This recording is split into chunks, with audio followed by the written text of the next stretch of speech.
Sorry guys, it's been taking me a minute to get this going, but today we're gonna move forward on the Puch Magnum build, and I have a bit of a layout, so I'll show you guys that we're installing today the EBR front forks, and we're doing a disc conversion.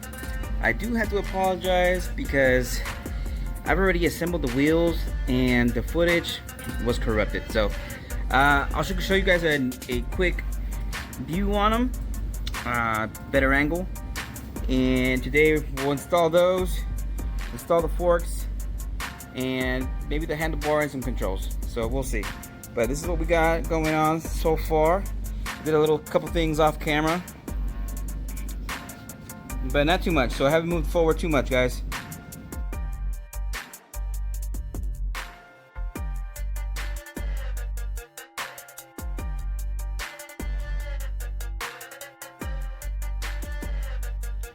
So we have an issue with this EBR triple tree. This is a Magnum XK, and I ordered a set of EBR forks for a Magnum, right? And I guess this also works for a Tomos. But the issue I'm having is this. Okay, and as you can see, the threads end right there. Now, it wouldn't be a big issue if the threads kept going, but once I tighten this upper nut, oh, hang on. Alright, like I was saying, once I tighten that upper nut, I run out of threads, and so that is not gonna work. So we gotta do something about it. I think we gotta cut this triple tree pipe, tube, whatever, a little shorter. Okay, we're back from it getting TIG welded, and it looks pretty good. We removed 12 millimeters from this tube and added additional material right here, so the forks don't strike the tank. And now we can reassemble it, and hopefully this works out. Now, I'm not sure if you guys remember when I was disassembling this, there was a lot of these ball bearings missing. And if you're wondering what size they are, they're either a 5 millimeter or a 3/16. So I ordered this on Amazon, and you gotta be careful when you order this because you want to make sure that you're not ordering regular like stainless steel ball bearings, because apparently they don't have the enough hardness strength. And what you're looking for is this number right here, the 52-100. That's the hardening. That's how hard these ball bearings are. And so I'm replacing them with the 3/16, and total number for bottom and top is going to be 22. So here we go. Perfect. And as you can see, we got plenty of thread now. Okay, we put it on. Now that's snug. We can put the top yoke on, put a little shim spacer, and removing 12 mils left us enough thread where this guy won't bottom out.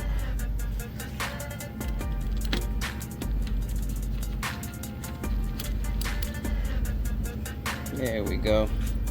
Perfect. That came out pretty clean, and now we can move on. Okay, so we tightened up the top nut, we installed our headlight brackets and a fork stiffener. So we are ready to install the wheel, and then we'll put on the handlebar. So this is my first time installing a front wheel disc conversion, so it helps me to lay things out as I'm installing them.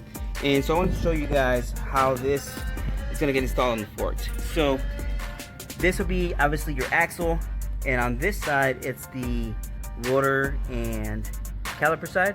So you'll be installing this black spacer, 2 rounds, and this will be your axle nut.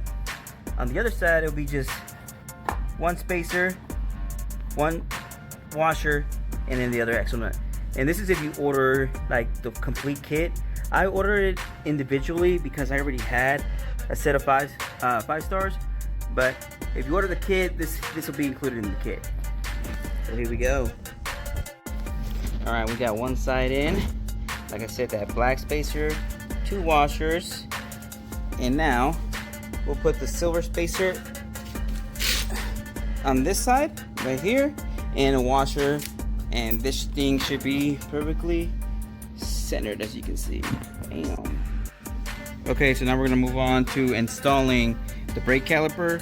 And if you look at the instructions for this particular kit on Treatland, it's not too hard to understand, but always keep in mind that sometimes these things don't go together as planned, because let's say the thicknesses on here are different, so you might have to do some figuring out.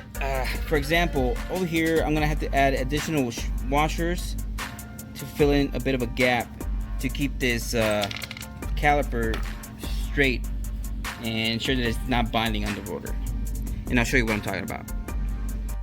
Okay, so this is what I'm talking about. So we have a bit of a gap on both sides of the rotor now, and I believe that once I bleed the brakes, they'll be dragging a little bit on the rotor, but not too much. You know, just like your normal vehicle brakes. And that's why I needed to install those additional washers to ensure that this caliper was straight. And you might have to do that, so be on the lookout when you're installing this kit.